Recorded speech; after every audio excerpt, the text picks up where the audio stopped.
Christmas isn't a place for losers, my sister Amanda said, standing in the doorway with her arms crossed. The cold December air bit at my cheeks, but her words stung far worse. I'd been holding two oversized gift bags, one in each hand, packed with carefully wrapped presents I'd spent weeks picking out for her kids, for Mom and Dad, even for her husband Tom. For the first time in years, I'd been excited for the holidays, no frantic last-minute shopping, no rushing between stores. Everything was ready. I was ready. So when Amanda's smug smile told me I wasn't welcome, I just nodded. Fine, I said evenly, turning away before she could see my jaw clench. That night, I made a decision. If my presence was such a burden, my money would be too. And that's when the real chaos began. Amanda's words rang in my ears long after I turned away. No place for losers. I didn't even remember walking back down the front steps. My boots crunched against the icy driveway, my breath sharp in the cold. The gift bags felt heavier than they had an hour ago, like they knew they no longer had a destination. I sat in my car, engine off, staring at the dashboard. I could still see Amanda standing in the doorway in my mind, that smug little tilt of her head. Behind her, Mom's eyes flickered with discomfort, but she didn't say a word. Dad was somewhere in the background, pretending to busy himself in the kitchen. Not one person asked me to come inside. The thing is, I could have understood if I'd actually done something wrong. But loser? That was new. And undeserved. I'd been nothing but generous to my sister and her family.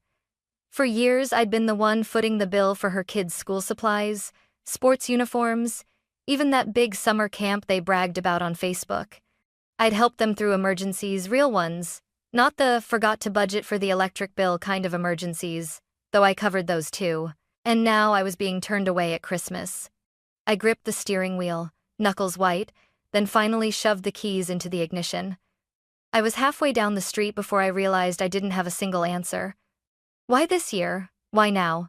Half an hour later, the gift bags were still on the passenger seat when I pulled into my driveway. I sat there for a long time, watching my breath fog up the windshield, until something inside me hardened. I wasn't going to just let it go, not without hearing the reason from Amanda's own mouth. I backed out, drove the 15 minutes back to my parents' house, and parked in the same spot I'd just left. This time, I left the gifts in the car. I walked straight up to the door and opened it without knocking. Mom and Dad were in the living room, murmuring to each other, and Amanda was sprawled on the couch scrolling through her phone like she didn't have a care in the world. "What's going on?" I demanded, my voice steadier than I felt. "Why am I not welcome at Christmas? What did I do?" Amanda didn't even glance up. "You really don't get it, do you?" she said, her voice dripping with condescension. "You've been slacking off. The kids barely got anything from you this year." I stared at her. "Barely? I've spent hundreds on them. There's more in my car right now than anyone else is getting." She finally looked at me, her eyes narrowing. "Last year you did more. This year it's like you don't care." "It's embarrassing for us, Chloe." "Embarrassing for them?" I felt the heat rise in my chest. I glanced at Mom and Dad, hoping for support, but Mom only offered an awkward shrug. Dad avoided my gaze. That was when I knew I wasn't just unwelcome this year. I was being judged, and in their eyes, I had already lost. I wish I could say Amanda's words rolled off my back that night, but they didn't. They dug in like splinters, pulling up years of memories I had been trying not to think about, because, here's the thing, she wasn't wrong about one part. I had done more in the past, so much more. When Amanda married Tom, they were already on shaky financial ground. Tom had quit his job to find something better, but that something better never seemed to materialize. Amanda was working part-time at a boutique, barely covering groceries, and they were behind on rent by the time they sent out the wedding invitations. I remember the first time I helped them, it was for rent, 2 days before they were going to be evicted.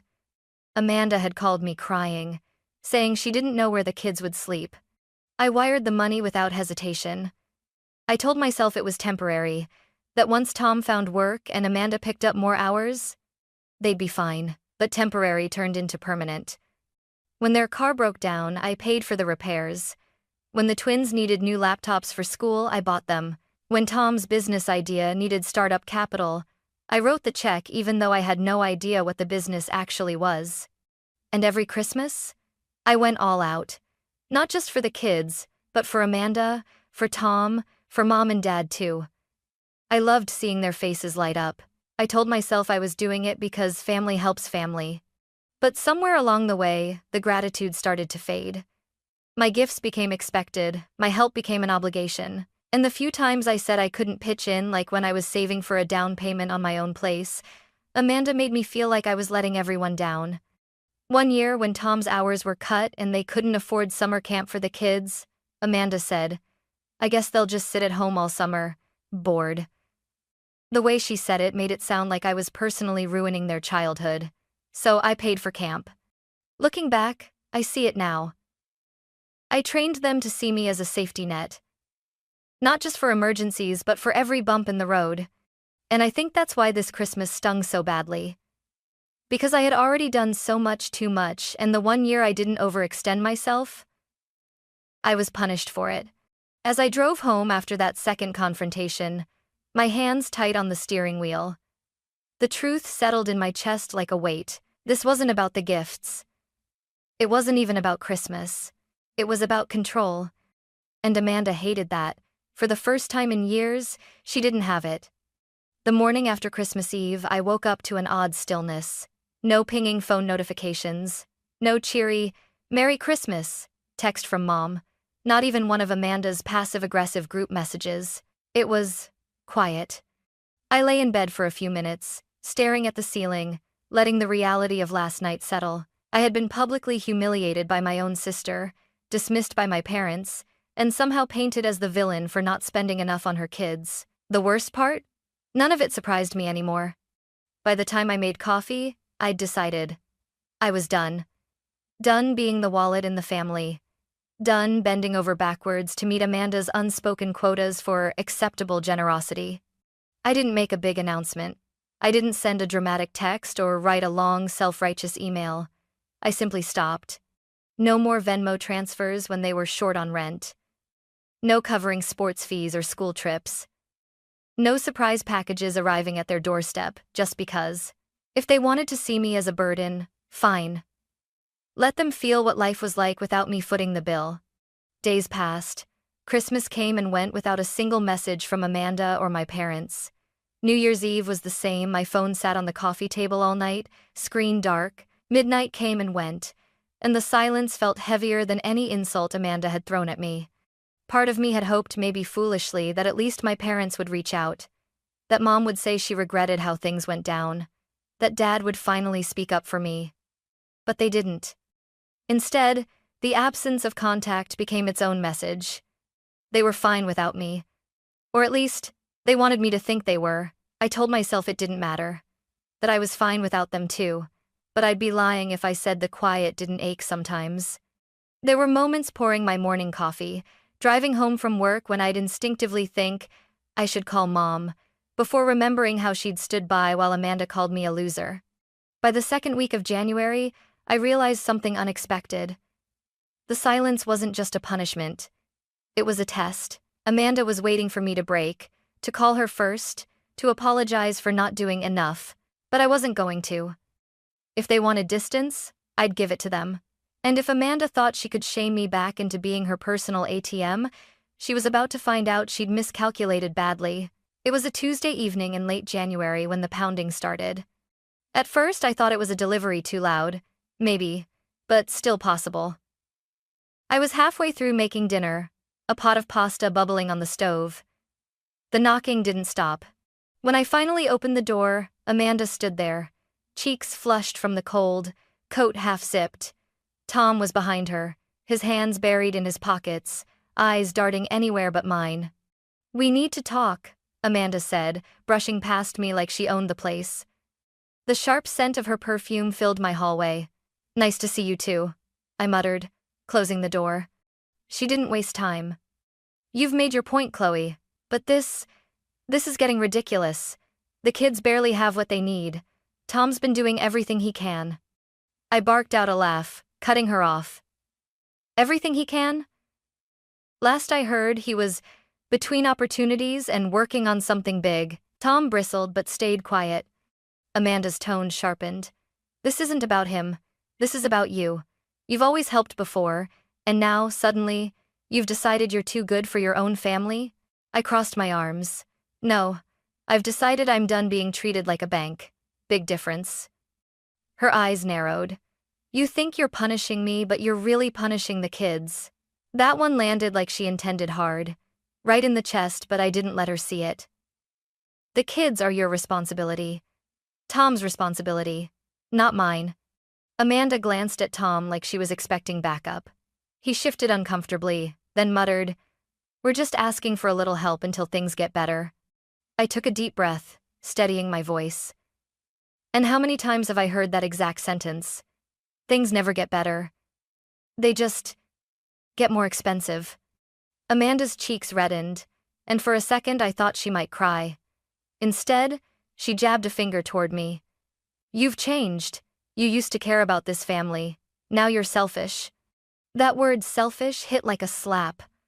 I leaned forward just enough to make sure she heard every word. Selfish?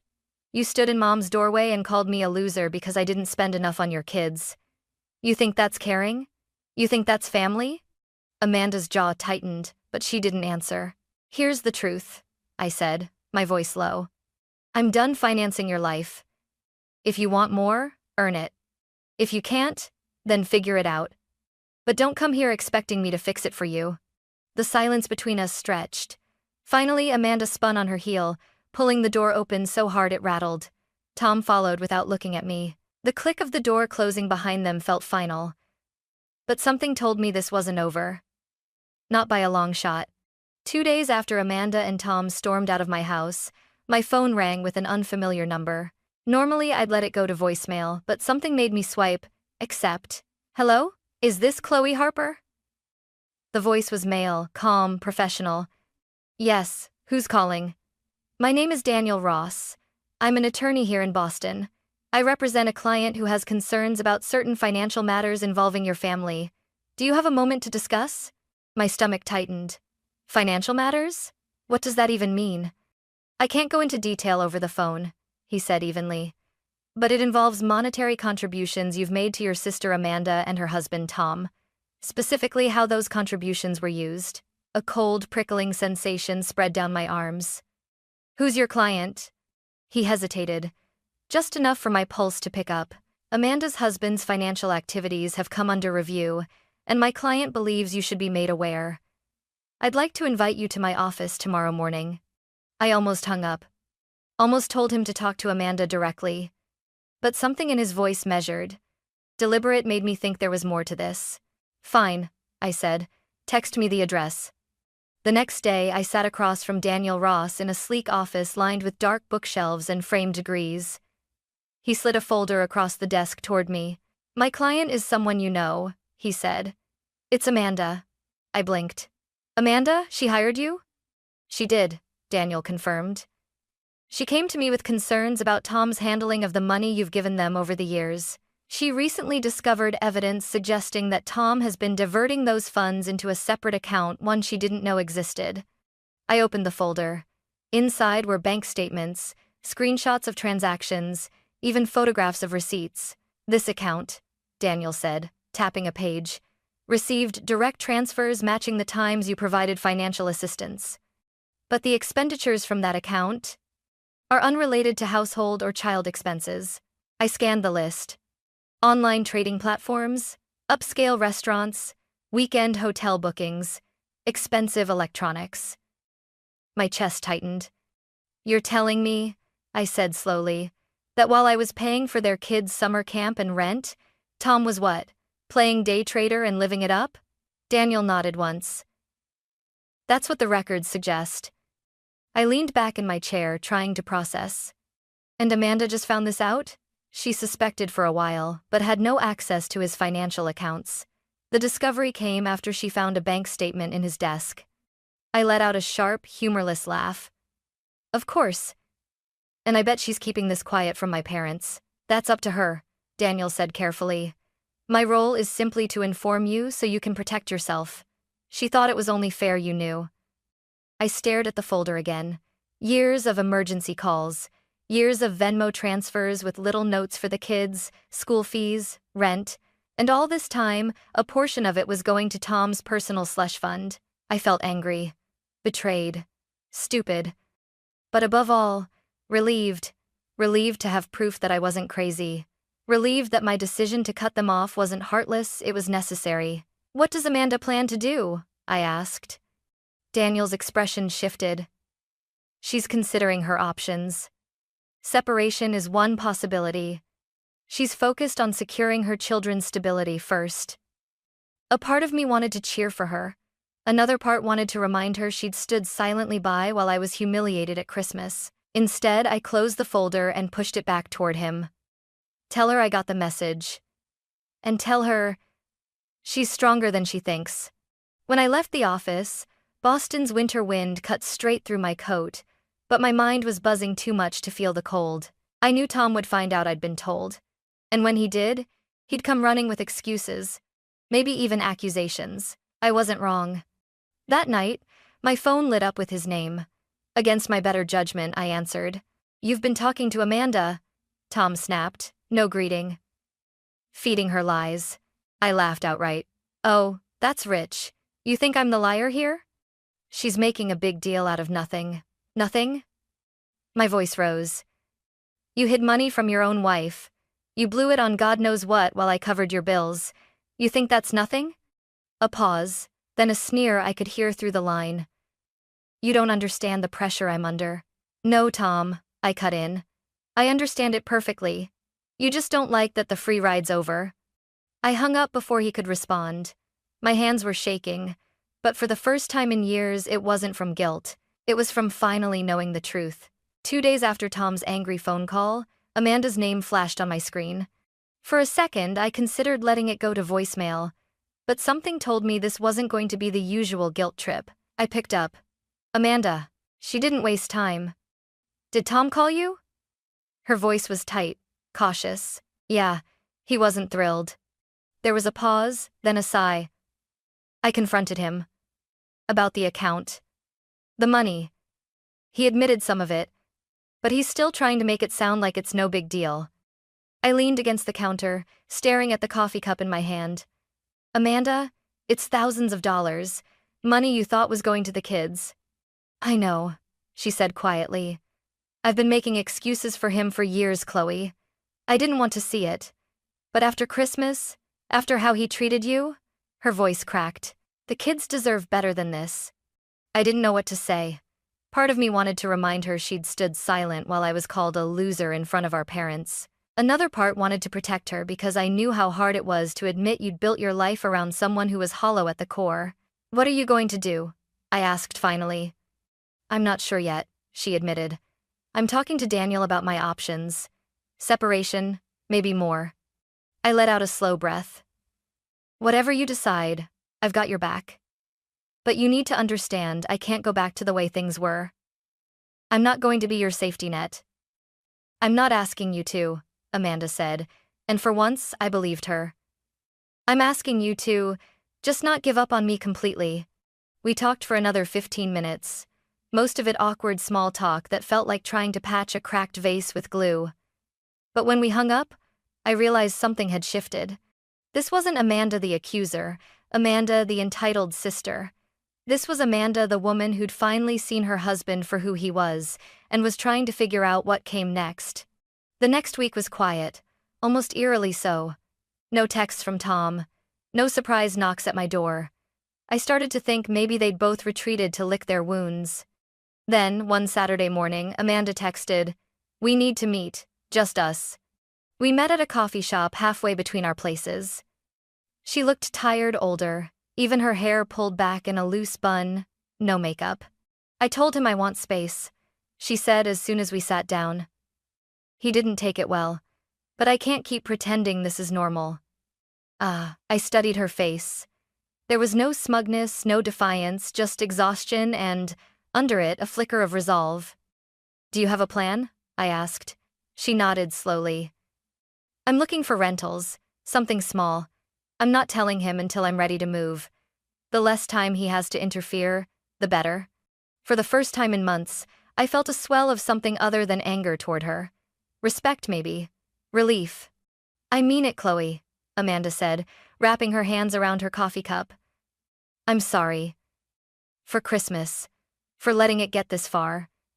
You didn't deserve that. I didn't say I forgive you. I wasn't there yet. But I did say, you're doing the right thing. And for now, that was enough. It happened faster than I expected. On a gray Thursday afternoon, my phone buzzed with a text from Amanda. We're leaving today. No lead up, no explanation, just that. I called her immediately. What's going on? I asked. Her voice was hushed. Urgent. Tom's out of town for a business meeting, which I'm pretty sure is just another excuse to hole up somewhere and trade stocks. I hired a moving van. We're packing everything we can and getting out before he gets back. Where are you going?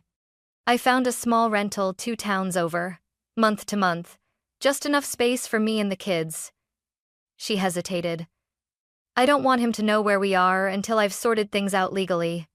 I could hear the kids in the background, muffled laughter, the scrape of boxes on the floor.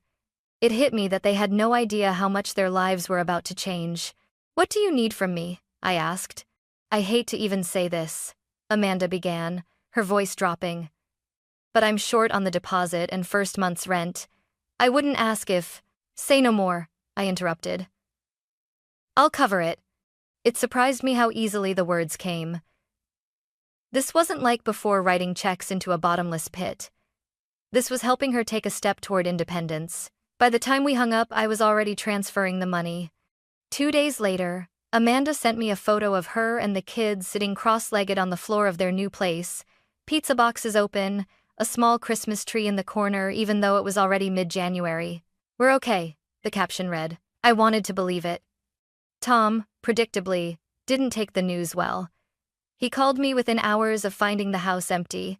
His voice was wild, almost frantic. You did this, he accused. You turned her against me.